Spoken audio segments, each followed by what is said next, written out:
are that point, that touch point where people are going to determine, it's a defining moment where they're going to determine what are we going to do? Let's go forward. Now, 82% of respondents have stopped doing business with an organization due to poor customer experience. Amazing to me.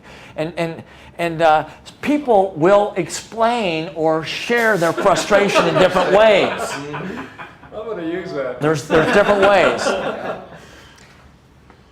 This is actually my son. No, I didn't know this person, but people are going to express themselves in a certain way. The most fearful way is my good friend Sam Walton. Actually, I've never met Sam, but I just wanted to impress you all just for a minute. Sam Walton says most customers will just walk away without saying anything. That's the thing that I fear.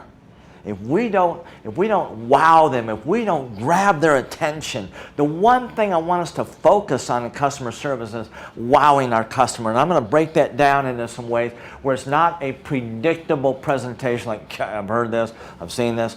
I'm going to stir your thinking. We're going to get a little bit of interaction here. Wow experiences.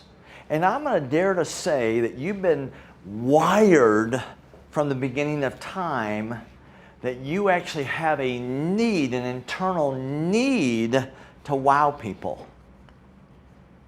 That you're not going to be as happy with your life unless you're working to wow other people. So he's like looking like that. I don't know what my problem is. I'm just not motivated. I can't get myself motivated. And I'm like, I wake up motivated, ready to go. And I'm like, and so I put my pen down. This is before the big computer age here, about 3 weeks ago for me.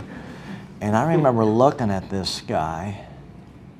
I just paused for a little bit, realizing that your physiology, your body language actually causes your feelings to follow. So I remember leaning in towards him a little bit. He's like, was laying down. He kind of leaned in as I leaned in, kind of a rapport thing. He was like, and I go, hey. I whispered like this, hey. He goes, what? And then at the top of my, this is horrible, at the top of my lungs, I'm leaning like this, and I say, sit up! And he's like, man, why did you, and he's sitting like this, what did you do? What? That is so rude, why'd you do that? He's like this, I said, do you feel motivated? I do, I feel motivated. Now when I begin to coach individuals and executive teams and different things, that's one of the truths that we have is how you do that. Showing up late or doing things in a half-hearted way. I'll bet you that shows up, that attitude and that approach shows up all over your life. Showing up on time, ready to rock and roll, ready to make a difference in this. That attitude is also showing up all over in your key relationships, in the opportunities, people wanting you to say, hey, come on board. That's showing up all over. How you do anything is how you do everything.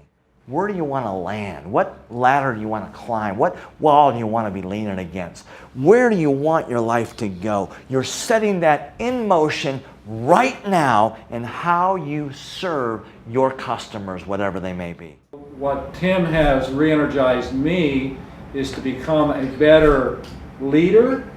And I don't know if leader's the proper way, but maybe a better individual that can you guys can see that Mike's doing it this way. How can I also help as collectively as a team?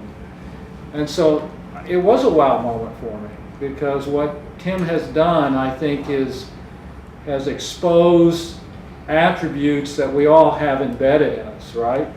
And that's why we all go and we help people, right? We help them in different ways, either through charity work or through mission work or families.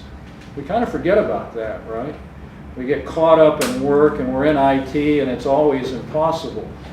And I'm preaching way too much, but this was another thing that I wrote down because I believe in this. It's a defining moment for me in this company right now.